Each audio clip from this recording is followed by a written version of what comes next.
চলে এসেছি আজকে আবার পুরনো একটা রান্না নিয়ে তোমাদের সঙ্গে শেয়ার করব বলে। আজকে বানাবো পুরভরা পটল। সেই জন্য নিয়ে নিয়েছি আমি এখানে 6টা মতো বড় পটল। পটলগুলোকে আমি খোসা ছাড়াবো না, শুধু ছুরি দিয়ে একটু চেঁচে নেব, যাতে ওপরের ছালটা একটু হালকা করে উঠে যায়। এই ধরনের রান্নাগুলো স্টেপ বাই স্টেপ থাকে এবং আমি তোমাদের কাছে রিকোয়েস্ট করব তোমরা শেষ পর্যন্ত প্লিজ আমার সঙ্গে থাকবে আর পুরোটা দেখবে আর আমাকে জানাবে কেমন লাগলো তোমাদের।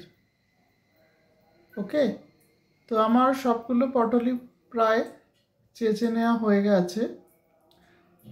এবার আমি পটলের ভেতরটা একটা ধারালো টাইপের চামচ নিয়ে নিয়েছি, কারণ মুখটা যদি শার্প না হয় তাহলে ভেতরের শ্বাসগুলো ভালো করে বার করা যাবে না। চামচটাকে ঘুরিয়ে ঘুরিয়ে ভেতর থেকে পুরো শ্বাসগুলোকে বের করে নিতে হবে, যাতে ভেতরে একদম শ্বাস না থাকে।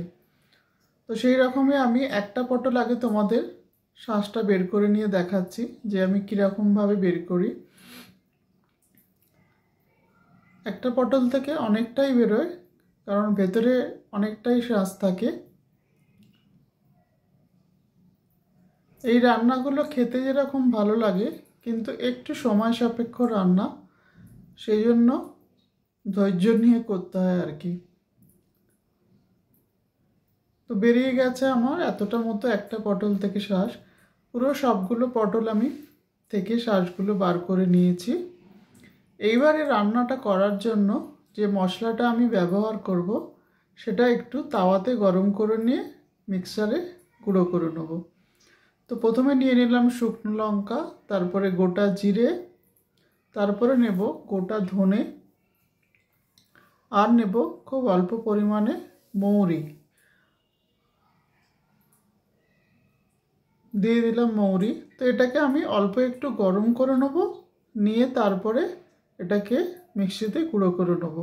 আমি যে 4টে পটল নিয়েছি তার জন্য পরিমাণ মতো এতটাই মশলা লাগবে।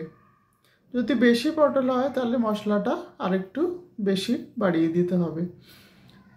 তো মশলাটা আমার খুব ভালো করে গরম হয়ে গেছে, করে নিয়েছি আমি গুঁড়ো। খুব সুন্দর একটা গন্ধ বেরোচ্ছে। এবার পটলের শ্বাসগুলো করে নেব, বেটে নেব কাঁচা লঙ্কা দিয়ে।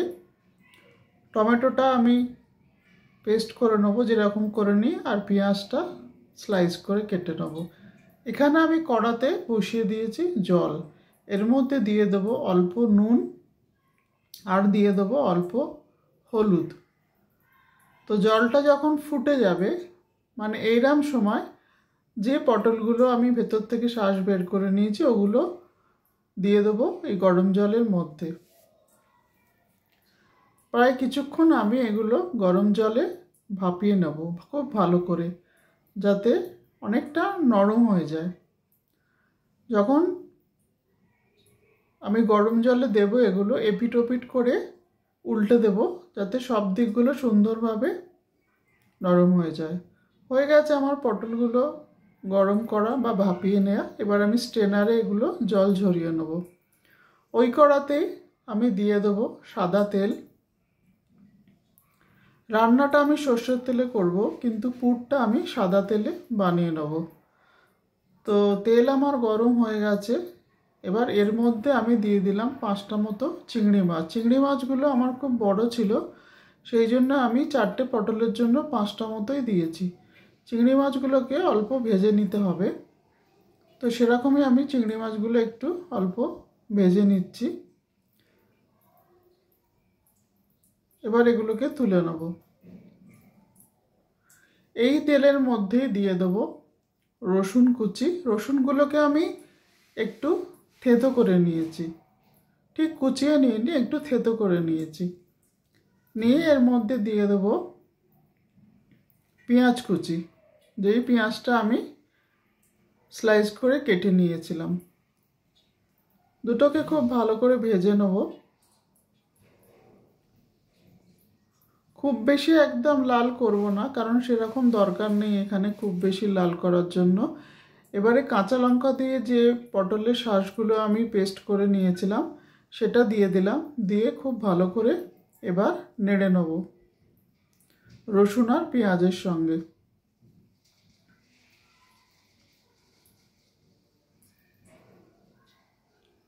একটু ভাজা হলে দিয়ে দেব মশলাগুলো।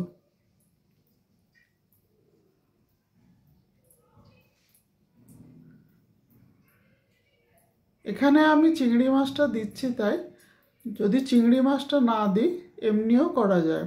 দিয়ে দিলাম নুন, দিয়ে দিলাম ঝাল লঙ্কার গুঁড়ো, আর দিয়ে দেবো অল্প পরিমাণে হলুদ গুঁড়ো,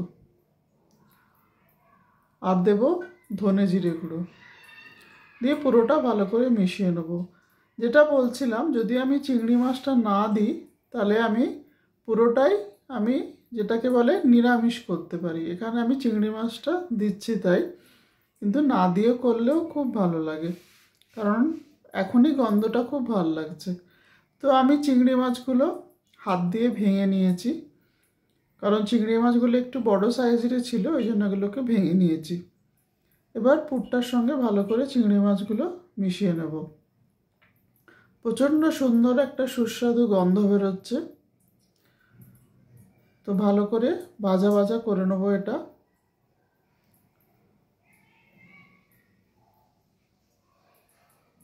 হয়ে গেছে আমার এটা ভাজা। এবার দিয়ে দিলাম 1 চামচ আদা রসুনের পেস্ট। আদা রসুনের পেস্টটা দেওয়ার পরে একটু ভেজে নিতে হবে, কারণ পুরটাকে আগে ভালো করে রেডি করে নিতে হবে।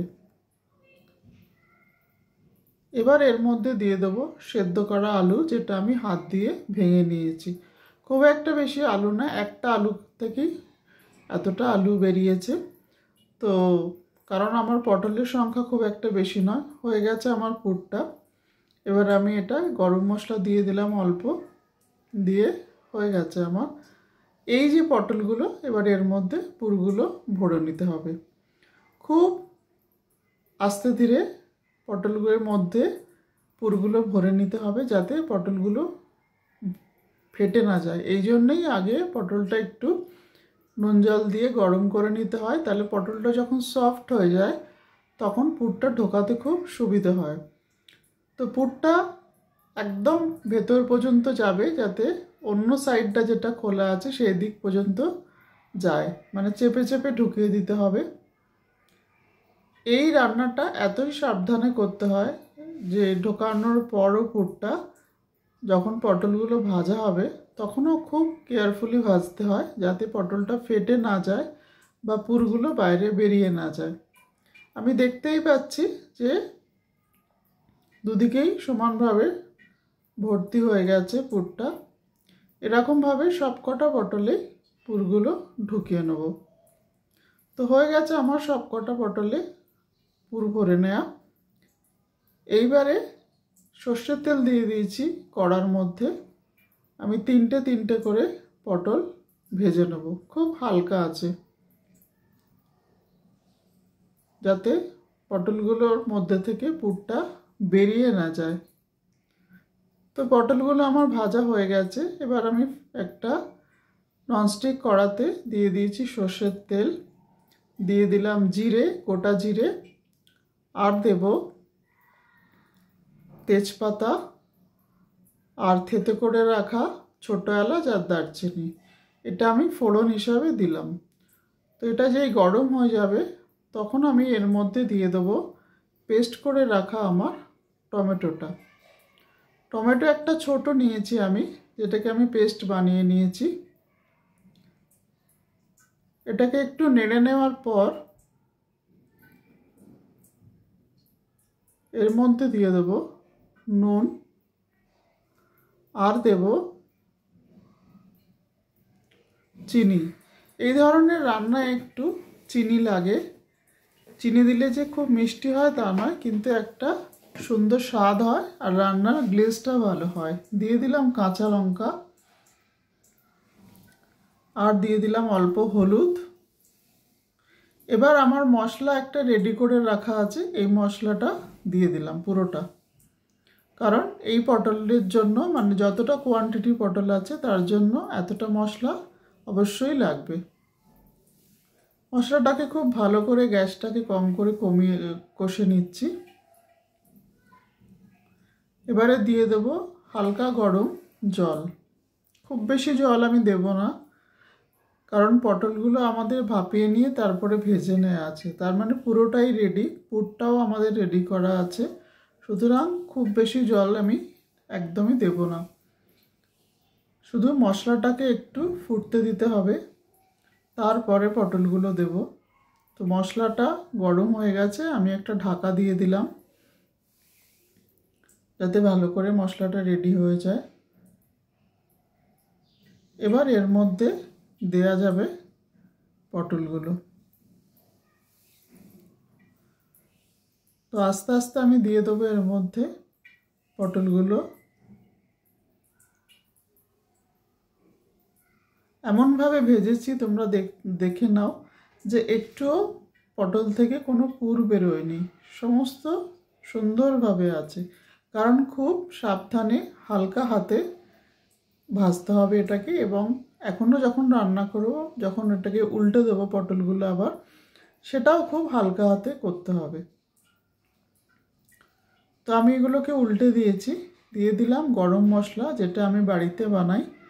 এটা হচ্ছে দারচিনি, ছোটো এলাচ, জয়িত্রী, জায়ফল আর লবঙ্গ গুঁড়ো করা রয়েছে। ভীষণ সুন্দর একটা গন্ধ হয়, বাড়িতে তৈরি করতে পারলে খুবই ভালো লাগে।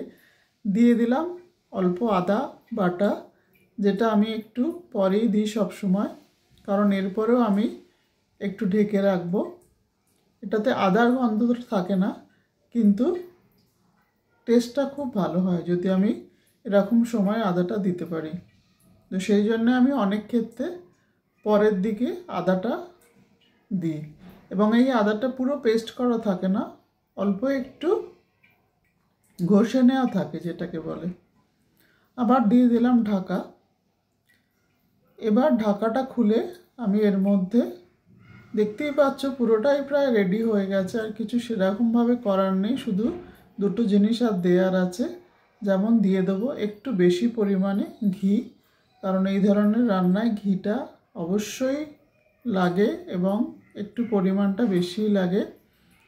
তেল আমি তোমরা দেখেছো খুব বেশি দিইনি, যতটা দরকার ততটাই দিয়েছি, কিন্তু ঘিটা একটু দরকার সেই জন্য ঘিটা দিয়েছি। তো হয়ে গেছে প্রায়। এবার দিয়ে দেবো এর মধ্যে ক্রিম। ক্রিম দিলে এই রান্নাটা খেতে একটু ভালো লাগে, স্বাদটাও একটু অন্যরকম হয়। খুব বেশি না দিলেও অল্প পরিমাণ দিলাম, দিয়ে এবার একটু ঢেকে দেবো। তোমরাও দিয়ে দেখো, দেখবে খেতে অন্যরকম লাগে এবং খুব ভালো লাগে।